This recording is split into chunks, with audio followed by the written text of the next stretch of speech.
Bonjour à toutes et à tous, bienvenue à ce 71e Pixel Café.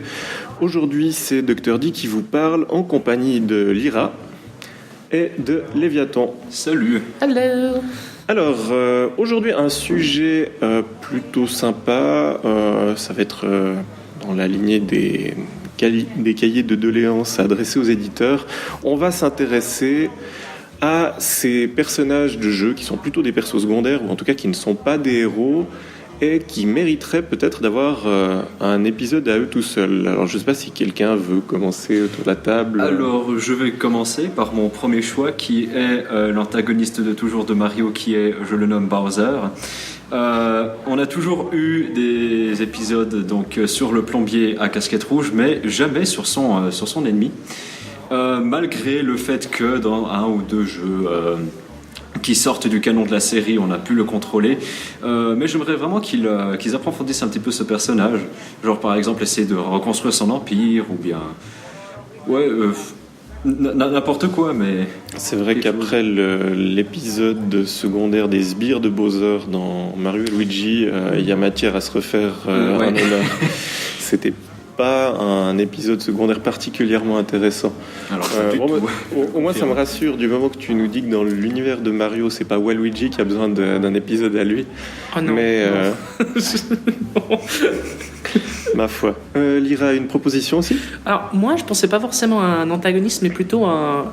Je sais pas si on pourrait vraiment le caractériser comme un coprotagoniste, car il n'est pas vraiment vu dans le jeu. C'est Ratman en fait de l'univers de Portal. Donc pour ceux qui ne connaissent pas, c'est un des survivants du massacre de GLaDOS qui a réussi à lui s'échapper et qui est responsable. GLaDOS. Moi, je l'appelle Mario était là. Alors moi je l'appelle GLaDOS et je continuerai à l'appeler GLaDOS. Il t'engueulerait comme il a engueulé Mouni il y a quelques épisodes de ça. Mais du coup, c'est effectivement un des survivants, et c'est lui justement qui est derrière en fait la sélection en fait de Chell, car c'est lui qui a mis en mouvement tous les événements de Portal et donc de Portal 2 en fait. Et moi je trouvais ça extrêmement intéressant de le voir en fait en tant que protagoniste d'un jeu qui lui est propre, simplement. Après, je sais pas forcément si je le verrais comme un jeu similaire à Portal, mais car il n'a pas participé à ces tests, mais je vois, moi ce serait assez intéressant. J'adore aussi l'univers de Portal, donc voilà. C'est vrai que c'est une question qu'on n'a pas encore abordée, mais qui vaut la peine d'être posée assez explicitement, que tu soulèves là. On parle de personnages qui mériteraient d'avoir un jeu à eux. Ça ne veut pas forcément dire que ce serait un jeu qui obéirait au même style ou aux mêmes règles que le jeu dont ils sont issus à l'origine. Moi, j'avoue que pour ce qui est d'avoir un jeu qui serait assez dans le même esprit que le jeu d'origine, mais qui changerait quand même pas mal de dynamique, simplement parce que le personnage fait que il n'y aurait pas le même principe de solidarité, par exemple. Pour rester dans l'univers de Nintendo qui était évoqué par Léviathan tout à l'heure, je pensais à un personnage qui est vraiment juste évident pour relancer la série de Lylat Wars Star Fox. Ce serait celui de Star Wolf, parce que finalement on a une série qui s'est complètement embourbée dans son scénario du côté de ce qui arrive à l'escouade de Star Fox, mais par contre du côté des pirates de l'espace, on pourrait avoir quelque chose d'assez sympa, aussi parce qu'on change complètement la nature.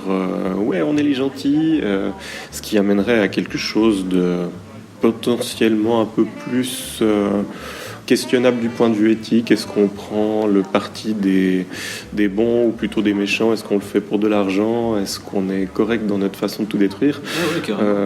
À mon avis, on pourrait voir la montée d'Andros. Plus un anti-héros du coup. Et du coup, tu penses quelque chose qui se fait, une histoire qu'on n'a pas vue, non, c'est-à-dire qui ne se lie pas à l'histoire qui a déjà été dite, ou quelque chose qui est complètement détaché en fait? Ça pourrait être l'un ou l'autre. C'est vrai que Wolf reste en activité à la fin de la série, alors qu'on pourrait aussi tout à fait envisager de les voir faire partie de l'histoire des épisodes canoniques où on participe cette fois de leur point de vue, ou même effectivement de la montée au pouvoir d'Andros.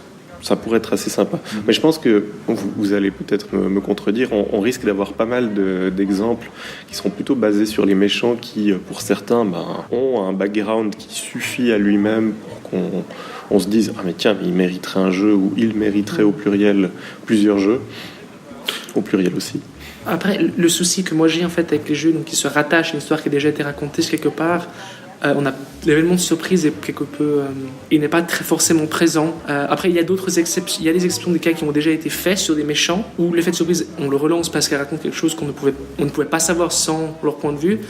Mais c'est vrai que je pense maintenant typiquement à Battlefront 2, en fait, un des DLC justement qui se lie, raccorde de nouveaux films. Le problème, c'est qu'en fait, on connaît quelque part, on se doute un peu de ce qui va se passer. C'est l'événement de surprise est moins là. En fait, on connaît à peu près le destin de ces personnages à l'avance. Ça enlève un peu un élément de surprise au niveau du scénario. En fait, on s'y attend. Je sais pas comment expliquer ça en français, mais on a moins on a moins l'impression de marcher en fait dans un inconnu. On sait à quoi s'attendre en fait exactement. Ouais. Et moi, ça me fera un petit peu perdre en fait, de l'intérêt au jeu, si ça se rattache trop à une histoire qui est déjà racontée en fait. C'est possible en effet. Bon, certains jeux arrivent à quand même bien relancer toute une intrigue, quand bien même elle se passerait comme préquel. Bon là, je pense par exemple aux derniers épisodes des Metal Gear où on est cette fois incarné un personnage qui est celui de Big Boss, qui est clairement devenu un antagoniste. Et on regarde un peu par quelles étapes il en passe pour finir par devenir un méchant emblématique. Ça n'empêche que effectivement tout ce qu'il traverse comme épisode, aussi improbable soit-il, reste intéressant et suffisamment surprenant pour qu'on ne soit pas complètement déçu d'une histoire qui serait complètement cousue de fil blanc elle aussi. Je vais en profiter de rebondir sur Metal Gear parce que j'y pense maintenant, mais c'est pas un canon, c'est un spin-off, donc Revengeance, Metal Gear. Ah, oui. Moi, j'aimerais beaucoup voir un jeu sur Sam en fait. Je sais qu'il a déjà eu un DLC, mais j'adore ce personnage et je veux absolument voir un jeu complet sur ce personnage. Je le trouve beaucoup trop cool. Et je trouve vraiment dommage qu'il se soit fait éliminer en fait comme ça à la fin du jeu. C'est dommage. Il allait se faire éliminer, mais c'est effectivement dommage. Ouais. Il est beaucoup trop classe ce personnage. J'avoue que j'ai pas beaucoup aimé. Enfin, le jeu en tant que tel m'a amusé, mais comme je déteste Raiden de base, j'ai pas gardé un souvenir impérissable. C'est vrai que c'est pas le personnage, l'héros le plus le plus marquant, disons. Oui, donc en plus, c'est un épisode qui, pour moi, c'est un furoncle dans tout le principe de vraisemblance de la série qui s'était déjà largement fait tordre par le bras avec le deuxième épisode. Mais passons. Justement, moi, je comptais parler de Metal Gear, de l'univers de Metal Gear Solid, parce qu'il y a deux personnages que je verrais bien servir à des potentiels spin-offs tout en étant dans quelque chose de pertinent, dans la même lignée que ce qu'on avait avec Big Boss. D'abord, c'est le personnage de Ocelot qui est particulièrement intéressant parce que on ne sait jamais dans quel camp il joue, qui pourrait très bien avoir des épisodes où il est d'un côté, où il est d'un autre, quand bien même on sait maintenant quelles sont ses motivations, ou même simplement la jeunesse de Liquid Snake, quand bien même on sait que c'est un antagoniste qui meurt à la fin de Metal Gear Solid 1, mais ça se prête aussi à un système de jeu qui serait le même que celui des Metal Gear existants jusque-là, ou alors une version un peu plus bourrine. Faut bien l'admettre, c'est peut-être plus dans le style de Liquid Snake que de Solid Snake. Alors, j'aimerais quand même rebondir sur une de mes propositions qui n'a rien à voir avec Metal Gear. Je casse un peu le fil du scénario. Un des personnages que j'ai le plus apprécié durant toutes mes aventures sur Final Fantasy IX, c'est Freya Crescent, donc la chevalière dragon. Que l'on rencontre assez tôt dans le jeu quand même. Et j'aimerais vraiment que Square Enix nous raconte un peu plus de son histoire, car on connaît un peu le chemin principal qu'elle rencontre, mais ce serait quand même assez cool de voir sa chasse, sa poursuite pour retrouver son fiancé, si je me souviens bien. Ouais, on ne sait pas très bien quelle relation elle entretient avec lui. On sait que c'est son mentor à la base, mais effectivement il y a quand même une suggestion que c'est plutôt d'ordre, c'est devenu d'ordre amoureux. J'y pensais aussi, et je trouve qu'en fait, ce serait tout à fait possible d'avoir un peu des deux, à savoir sa tentative de le retrouver, ou alors tout le passé avec, qui serait une aventure à part, qui marcherait bien aussi, parce que l'univers de Final Fantasy IX est tout à fait sympa. D'ailleurs, moi, je pensais à un autre personnage qui est pas de FF9 mais de FF10, pour lequel j'aurais trouvé personnellement beaucoup plus pertinent de faire un épisode secondaire à FF10 FF10-2 non, pour avoir un épisode sérieux à Final Fantasy X-2, j'aurais trouvé sympathique de s'intéresser, quand bien même l'histoire aurait été quand même beaucoup plus prévisible, au personnage de Jecht, de Braska et de Auron quand il est jeune, et de suivre leur périple pour la première, si j'ose dire, la première croisade contre Sin, dont on connaît déjà l'issue, mais ça aurait été un préquel tout à fait intéressant à un épisode qui en soi était déjà tout à fait valable. Ah oui, pour raconter un petit peu les histoires de Sin, etc., pour vraiment clarifier le truc, parce que même moi j'ai pas vraiment tout compris.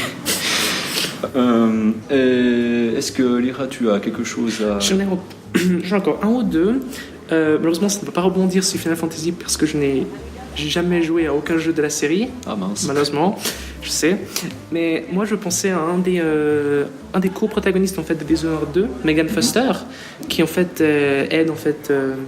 Je vois pas si tu vois qui c'est. Léviathan, c'est celle qui a le bateau, la capitaine du bateau. Ah, Billy Lurk. Voilà, Billy Lurk. Ah, mais là, elle a un jeu à elle-même. Elle a un jeu à elle-même. Oui, Death of the Outsider. C'est un DLC, non? C'est un standalone. Parce que si on va... Alors moi j'ai aussi... Qui suit l'histoire. Alors, parce que moi je suis consciente, mais moi le problème c'est qu'il est assez court apparemment. Oui, je l'ai donc c'est terminé en 5 heures. Moi ce que je pensais justement, je pensais pas vraiment qu'on se concentre sur quelque chose qui suit sur Dishonored 2, mais peut-être plutôt la période entre Dishonored 1 et 2. C'est comment elle est passée de l'identité de Billy Lurk à Megan Foster en fait. Ce qui peut être assez intéressant parce que Death of the Outsider en fait est quelque part assez final. Alors que dans le... vraiment, en fait, on sait ce qui se passe, alors qu'il y a une certaine période de flou entre Dishonored 1 et Dishonored 2 qui serait assez intéressant à suivre avec justement la disparition de Daud et les... Et je pense ça... Parce que si je me souviens bien, dans le meilleur scénario possible de Knife of Dunwall, elle s'enfuit, mais elle ne transmet jamais de détails. Dans Dishonored 2, elle reste assez floue, même... Je cherche le mot, mais assez... disons, elle ne révèle pas son passé, elle reste assez... Ouais. Et je trouverais ça assez intéressant, parce qu'il y a une possibilité d'avoir un personnage qui visite plusieurs locations des îles, et qui ne serait pas non plus un héros. Donc, ce qui serait, je trouve, assez sympa. Enfin, assez bien... Surtout que moi, je suis une très grosse fan de l'univers de Dishonored de manière générale, et je veux absolument voir plus de cet univers. Ah oui, il est fantastique. C'est superbe. Super fantastique. Parce que c'est vrai qu'on a vu, mais avec Dishonored 1, en fait, c'est à Gristol, donc c'est à Dunwall, donc le continent de Dunwall. Et de Dunwall. Le 2, c'est sur Serkonos. Il reste encore 2 autres îles. Je crois que 2 ou 3, il me semble. Je ne les connais pas vraiment. Il y a encore 2 autres îles et il y a encore le continent de Pandicea, ce serait juste super. Il y a encore beaucoup de matériel et moi je trouve que Billy Lurk, ce serait... Megan Foster, ce serait juste super comme personnage à explorer. Enfin, c'est super à explorer avec ce personnage, justement. J'aimerais quand même rajouter un personnage. Ce personnage-là, j'aimerais avoir un jeu uniquement sur lui pour me venger. Ce serait Tom Nook d'Animal Crossing. C'est un tanuki, si je me souviens bien. Oui, c'est un tanuki, mais je le traite de rat. Parce qu'il ponctionne l'argent de tous les joueurs qui ont le malheur de commencer une partie d'Animal Crossing. Et je me suis dit, pourquoi pas se mettre dans son rôle et d'accueillir justement ces faux joueurs dans un village. Et on continuerait en fait de ramasser l'argent qu'on a soi-disant prêté ou quelque chose comme ça pour acheter la maison et qui pour finir coûte beaucoup plus cher que la simple petite cabane dans laquelle on a... Donc en fait simplement ce serait un simulateur de vente d'immobilier en fait. Voilà, simulateur de vente d'immobilier puis construire son empire galactique pour prouver que Tom Nook c'est le meilleur. Simulateur de bilag pour rester dans l'actualité. Et sinon... je vais voir lequel des deux j'aimerais finir. Je vais quand même prendre Cayde Six de Destiny 2. J'aimerais voir un jeu sur lui parce que c'est le seul personnage dans tout Destiny 2 que j'ai aimé. Tout simplement parce qu'il avait le meilleur voice actor et les meilleurs... il était juste drôle. Et je trouvais que sa personnalité était quand même assez bien foutue. Et je pense que ça pourrait faire un personnage très très très charismatique et puis surtout assez mémorable pour en faire un spin-off dessus en fait. Vraiment. Moi j'avais encore quelques petites idées, mais c'est plus pour des personnages qui donneraient lieu à des spin-offs fun. Comme Nintendo en a passablement l'habitude, de toute façon ils ont été au plus loin qu'on pouvait avec Tingle, donc là je pense qu'on ne peut pas aller beaucoup plus loin, ça va être difficilement imaginable. Il y a un personnage pour lequel je verrais très facilement une suite qui serait plutôt une suite logique à Donkey Kong Country 3. Ce serait une suite avec Cranky Kong comme personnage principal. Alors les puristes me diront, il a déjà un jeu à lui, c'était Donkey Kong. Donkey Kong Junior. C'est vrai. Mais moi, je trouverais vraiment sympa de le jouer comme personnage tel qu'il est maintenant, à savoir plus proche de la retraite qu'il ne l'est dans ses premiers épisodes. Et avec forcément une dynamique bien différente qui se prêterait assez à des mouvements un peu différents de ceux qu'on connaît déjà dans les différents Donkey Kong Country. Dans un autre registre, mais alors là c'est complètement capillotracté, je serais assez tenté qu'on nous crée un spin-off dans l'univers de Mario avec le personnage de Birdo, parce que c'est le personnage le plus perché de l'histoire de l'univers de Super Mario à ma connaissance. C'est le choc des titans pour savoir si c'est un homme ou une femme. Mais je crois que ça a déjà été confirmé. Il y a eu un long débat. Ouais. Est-ce que c'est pas... C'était pas les deux, il me semble. Parce que je crois que je crois qu'il a une apparence femelle, mais c'est un mâle. Ce qui est complètement farfelu. D'accord, ok. Oui, quelque chose comme ça. Et puis si je reviens pour Donkey Kong Country, il me semble que dans Tropical Freeze on peut le contrôler, mais il est vrai qu'un univers, que refaire un jeu uniquement avec Cranky Kong, je pense que ça pourrait jouer. Ça pourrait être drôle aussi dans la dynamique qu'ils mettent la. Bah oui. ça pourrait être drôle justement dans la dynamique de l'amener à mettre la pâtée aux petits jeunes aussi. Et ça peut être... en tout cas pour le vieux gamer que je suis, c'est pas déplaisant. D'autres idées encore ? Alors, moi j'en ai une qui est assez mineure en fait, ce sera un jeu centré sur les vieux chasseurs en fait de Bloodborne. Alors je sais qu'il y a un DLC où on les combat, on doit les éliminer, mais j'aimerais beaucoup voir un jeu où ils sont les protagonistes, donc voir comment le chaos s'est développé dans Yharnam, en fait, comment la situation est arrivée là. Il y a le bon chasseur, il voit un truc, il tire, et puis c'est un bon chasseur. Quoi? Mais justement, ce serait assez... parce qu'il y a vraiment des personnages qui sont... Il y a Lady Maria, il y a Ludwig, c'est des personnages qui sont juste extrêmement... J'adore leur design, j'adore cet univers, et j'adorerais voir justement quelque chose... Vraiment voir la progression, en fait, de ces personnages, comment ils en sont arrivés là, parce qu'il y a précédence dans l'univers, donc pour que c'est quelque chose qui se répète, en fait. Donc, ce serait totalement possible de faire quelque chose dans le même... c'est totalement canon, en fait. Moi, de mon côté, je vais encore juste placer le mot de la fin en saluant quand même un jeu qui a magistralement pu montrer qu'on était en mesure de faire de plein de personnages a priori improbables un héros. C'est le jeu Shovel Knight, dont on aura un quatrième qui, à mon sens, est le plus improbable de tous les héros proposés. Un quatrième personnage qui sera le héros du dernier DLC, à savoir King Knight. Et ça augure de très longues heures de fun. Déjà que les 3 autres épisodes étaient tout à fait parfaits. Le tout en articulant ça avec une histoire cohérente pour tout le monde. Ça montre que même maintenant, on est capable de faire des choses vraiment, vraiment sympas avec des persos qui semblent ressortis du placard. Voilà, c'était l'épisode 71 du Pixel Café. Si vous avez apprécié cet épisode, n'hésitez pas à liker, à regarder les autres. Et n'oubliez pas que vous pouvez nous retrouver sur notre page Facebook, sur notre site www.pixel-association.ch ou sur tous nos autres médias, SoundCloud, etc. j'en passe et des meilleurs. C'était Dr D, accompagné de Lyra et de Léviathan, qui vous disent à très bientôt. Ciao.